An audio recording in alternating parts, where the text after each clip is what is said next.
This was on Peyton's video, and I don't want to get back into all that drama, but this comment is so absolutely on point. Also, telling white people to not call out racism because it's, quote, not their place is actually insane. This is literally the only ethical use of white privilege, using your privilege to help others. Yeah, when I made that video about the Unfuck America tour, and more specifically, I made a video to white progressives about having integrity and owning your shit and working to make amends when you've done wrong, and how white people especially are so conditioned to not take responsibility, to be defensive, to deflect, to not apologize sincerely, and then not only to not ask for forgiveness, but not to work to repair the harm that we've done, and how detrimental that kind of ingrained mindset is, that pridefulness is, to progressive movements, to community in general. How that it's very much a hallmark of white supremacy, that we don't have any distress tolerance.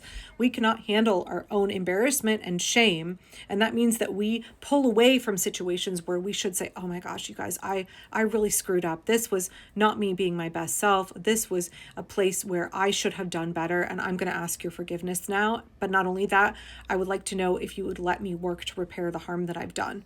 That's something that white people in general, we're not very good at. And we could argue about how that's because of white supremacy. We could argue that that's a holdover of all the shame-based parenting we have in the US. We could argue that that has to do with toxic individualism, where we prioritize our own feelings, the alleviation of our own discomfort, over repairing relationships with other people, over justice for other people. And when I made that video, I got comments from people who are like, who are you, white lady, to be telling other white women what to do? That's not your place. And I'm like, if it's anybody's place, it's mine.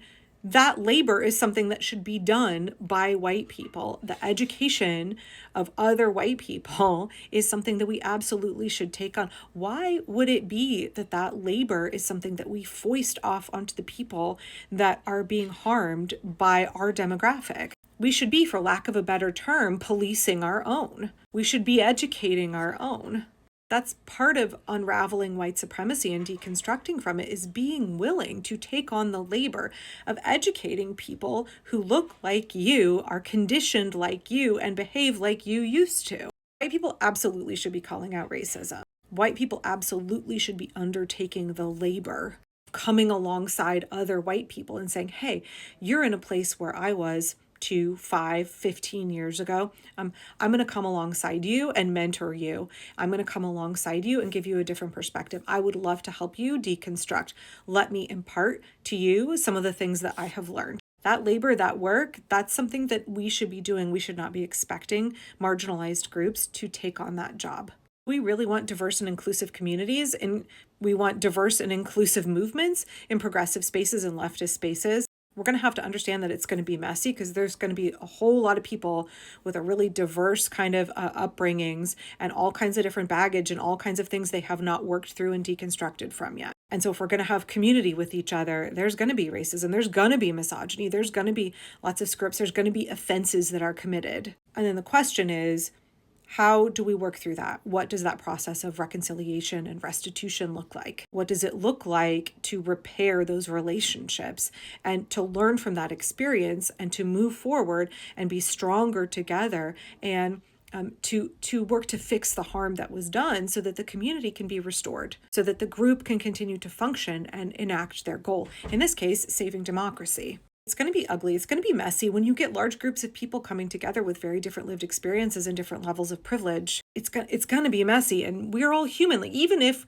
we all were not full of all kinds of baggage and indoctrination, we're human, and we're going to be very flawed, and we're going to hurt each other. So learning how to apologize, learning how to repair the harm that you have done, that's a skill that will benefit the entire community, but it's one that, like, white people especially really, really need to learn.